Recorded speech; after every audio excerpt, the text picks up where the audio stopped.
I love roasted tomatoes, and I think there's a right way and a wrong way to do it. The wrong way is turning the oven up too high so they blister too fast.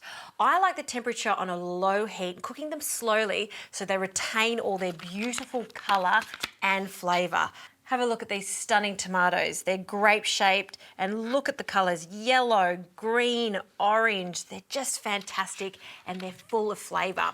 So I'm just going to place them into a tray, and I've also got the red variety, so we're just mixing them up. Give them a bit of a jiggle. And I like to add oil. You don't need loads of oil, you just need a drizzle of oil over them.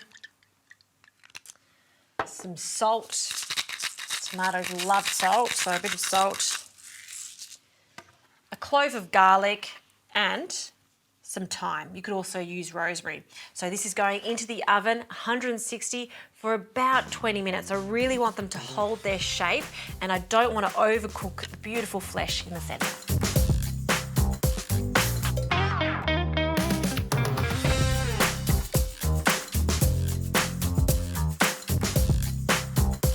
Tomatoes have come out of the oven. It smells fantastic, and you see they are just right. Some have blistered, some haven't, but they're evenly cooked, so when you eat into them they're going to pop in your mouth. You'll still get that lovely freshness from the tomatoes. And I'm serving them with a piece of roasted salmon. It goes so well with these colourful tomatoes, but if you want, you could pop them in the fridge, and they're fantastic to snack on, pop onto a piece of bread, really nice with some tapenade on the bottom.